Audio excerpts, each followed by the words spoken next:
ก่อนที่เขาจะไปให้อาหารทางสายยางเขาต้องศึกษาข้อมูลของคนเจ็บตามแผนการบินกวางของทันหมอแล้วเขาไปทักทายสบายดีพอลูกเป็นพยาบาลเด้อมันนี้ดูจะมากแม่ทอกระพอไหนพอเด้อจะให้อาหารทางสายยางน่าจะว่าพอบ่สามารถกินอาหารได้เองจะเฮ็ดให้พอขาสร้างอาหารเด้อแล้วจ้าทานอนในคนเจ็บนอนหัวสูงประมาณ45 องศาแล้วมากวดเบิ่งนั่งว่ามีการอักเสบบ่หรือมียาแพ้บ่แล้วเขาจะมาเตรียมอุปกรณ์ล้างมือหาขั้นตอน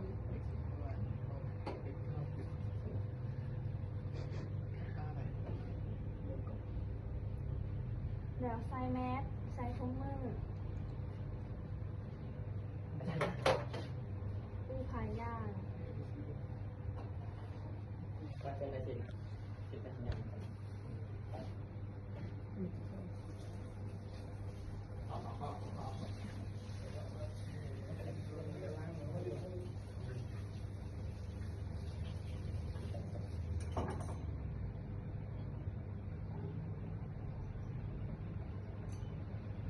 เลือด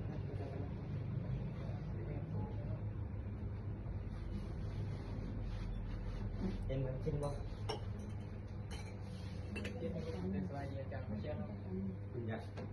แล้วจ้าน้ำไม้หลังคนเจ็บ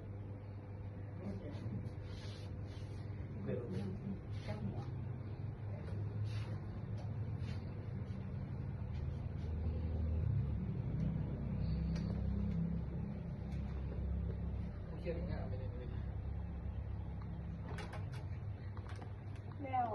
มีวัสดินใส่ขาแซ่มากกว่าเดินซ้าย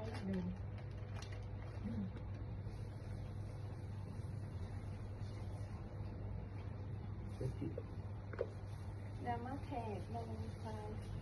แทกจากปีกล่างหาติงหูจากติงหูหาเด็กปี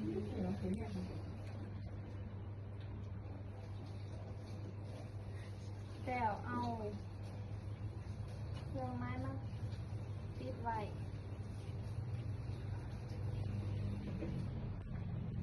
ถ้าว่าสิดี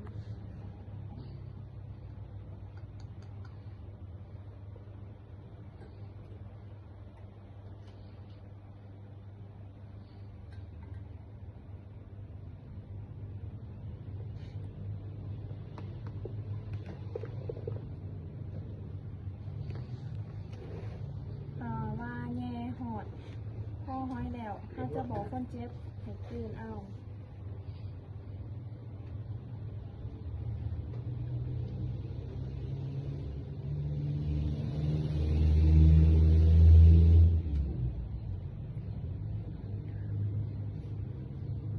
แล้วเขาจะมาทดสอบว่าซ้ายหัวทอกระพอแล้วหรือบอกรณีที่หนึ่งเขาจะมากวดเบิ่งว่ามีน้ำย่อยออกมาบ่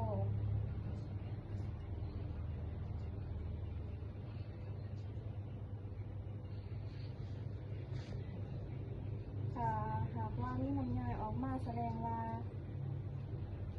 ซ้ายหอดทอกระเพาะแล้วกุนได้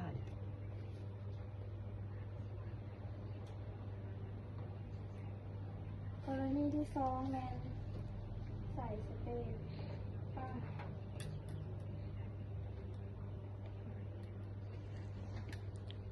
ใส่สเตปฟังบริเวณท้อง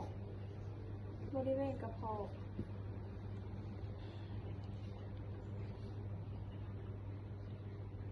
แล้วเราจะ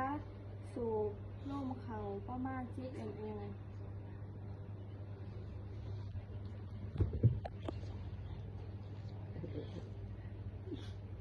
กูบ่าว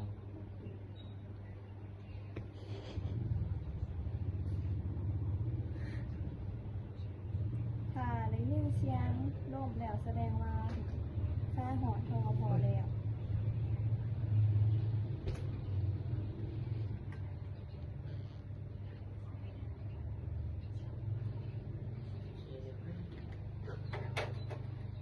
แล้วเรา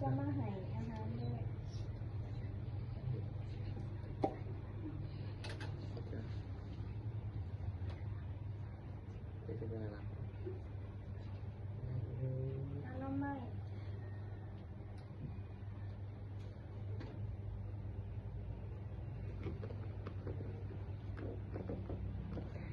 คือดี โอ้ยขยะ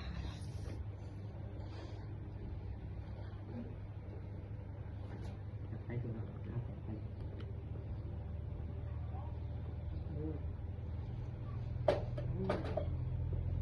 ตาหาในใบสั่งของหมอมีการหายยาล้างอาหารเขาจะเอานำลงก่อนตามด้วยยา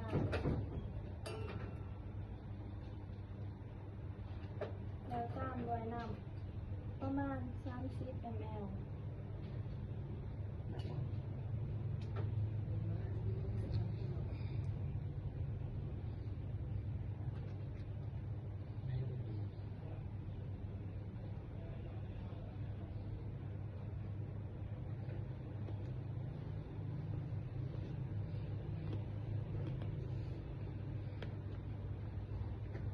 แล้วพอ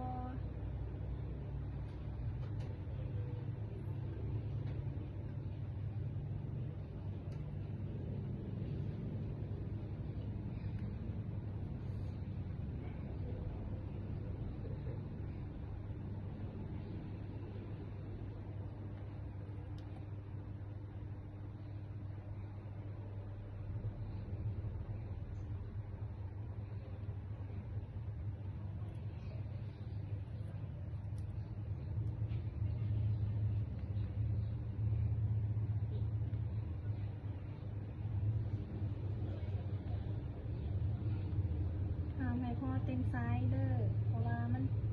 จะเฮ็ดให้พอครับแล้วเขาจะมาเนี่ยเป็นอย่างอุปกรณ์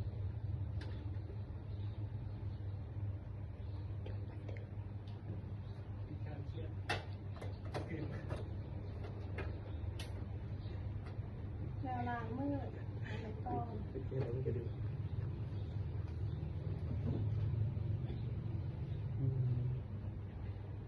ใช่คือสองเป็น แล้วจดบันทึกวันเดือนเดี๋ยวเวลา